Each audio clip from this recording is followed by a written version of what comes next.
एक तो ये समझो कि जब कोई साधना करता है तो उसको लंबा समय लगता है इस स्थिति तक जाने के लिए। आसन सिद्ध होगा, ध्यान लगेगा, कुंडलिनी शक्ति उठेगी, चढ़ाई शुरू होगी, बहुत लंबा समय लग जाता है। आप ये समझो 8 महीने जब हम बोल करके मुख से भजन करें, मुख से 8 महीने कम से कम भजन करना, चलता रहे भजन, आँख खुले तब भी चलता रहे, बैठे तब भी चलता रहे, काम करे तब भी चलता रहे, लगातार सोए तो भी ध्यान करते हुए सोए, बोलते बोलते, जब उठेंगे वही जाप होता हुआ मिलेगा। फिर ये जाप मन में चला जाता है, कंठ में चला जाता है, सांसों में चला जाता है। फिर वो आवाज बाहर की बंद हो जाती है, अंदर में जाप शुरू हो जाता है। वो जाप चलता है 16 महीने। वो 16 महीने इसी प्रकार से जाप होगा। फिर वो जाप 16 महीने बाद किसी ने अच्छी तरह से उसके ऊपर काम किया है, मेहनत की है, लगन भाव विश्वास से वो हृदय में चला जाता है। फिर हृदय का जाप चलता रहता है, एक पल के लिए भी भूल नहीं लगती। फिर 32 महीने का समय उसमें लगता है। 32 महीने उस जाप को चलते चलते जब हो जाएंगे, आपको घटनाएं भी दिखाई देंगी, आगे आने वाला समय भी दिखाई दे सकता है। आसपास जो आपके पास सो रहे हों लोग, या आपके जो नज़दीक लोग हैं, जिनके आपके चित्त में जिनके संस्कार पड़े हुए हैं,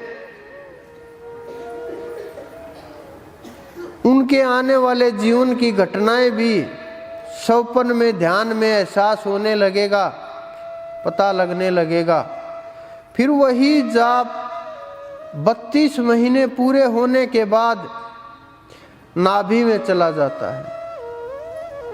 जब नाभि में ये जाप चला जाता है तो वहाँ क्रियाएं शुरू हो जाती हैं। बिना किए प्राणायाम होता है, भिन्न भिन्न प्रकार की क्रियाएं वो 64 महीने तक चलती रहती हैं। उसके बाद ब्रह्म की तरफ कदम बढ़ता है। ये साधना जब आप करोगे, ये सीढ़ी दर सीढ़ी आपको पता चलती रहेगी, रास्ता दिखता रहेगा, आगे बढ़ते रहोगे। तो जो लोग साधना करते हैं लंबे समय तक, उनको जब आसन सिद्ध होता है तब ये क्रियाएं शुरू होती हैं। किसी भी प्रकार की कुंडलिनी जागरण की क्रियाएं, हाथ पैर हिलने लगे और जो भी क्रियाएं किसी भी प्रकार की, तब शुरू होती हैं।